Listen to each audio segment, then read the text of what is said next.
My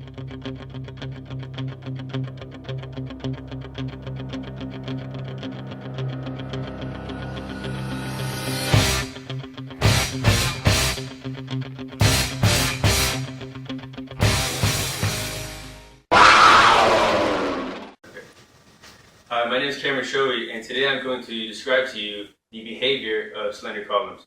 And I actually have a slender column right here. And there's a few, with short columns, you can put a load on it and it won't really, you can neglect the bending. But with a slender column, it can bend two ways. It can either go act in single bending or in double bending, where it creates this S shape like this. And with simply supported and fixed column, slender columns, they behave the same way.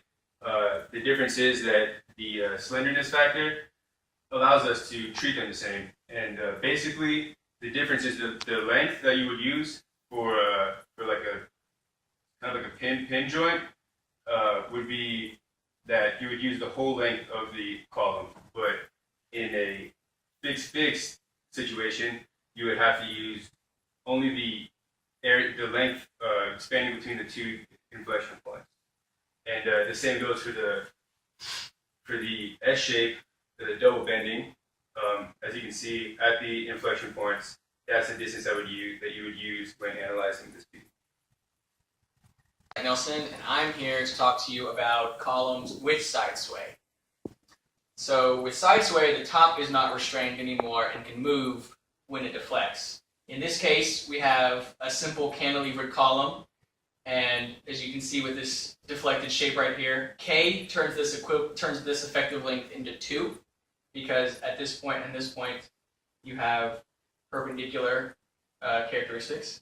With this case, the top is restrained in the X and the Z direction, but it can move in the Y direction. And that effective length is still 1 because of the deflected shape. You look at it right here. And so what that actually looks like for the first case is if you just have a regular column fixed at one end and it can deflect at the top, it just does this, which looks like half of the first case on the restrained column. And if we look at the second case, the top is free to move, and so it can slide out, but the bottom isn't. And so what that ends up looking like is again, the simply supported case, but this time it's only shifted a little bit down instead of twice the length. Is the radius of gyration, and basically it's a function of the moment of inertia and the cross-sectional area. And what it really is kind of a distance.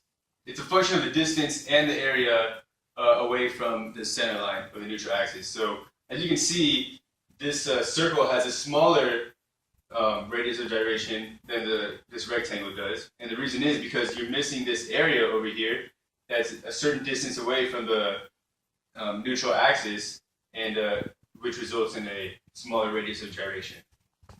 So once you find your case for your effective length, this KL over R factor comes into play again. And if this inequality is satisfied, where KL over R is less than or equal to 34 minus 12 M1 over M2, you are not slender, and you can neglect the end moments.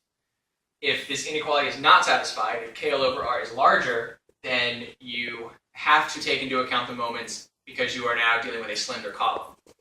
So once you've figured out that this is true or false, your critical axial force that will cause it to go into this buckling, which I've drawn here, this is a double bending where the moments are going in the same direction. This critical axial force, pi squared times E times I over KL squared, is the force, like I said, that will put this into bending. And you also have to find this coefficient, 0.6 plus 0.4 M1 over M2. That goes into an equation, this delta M, which is a function of this coefficient, and that becomes your coefficient of moment magnification. You apply it to your M1, and then you go back and check for your largest load case and design for it using interaction diagrams for beam columns.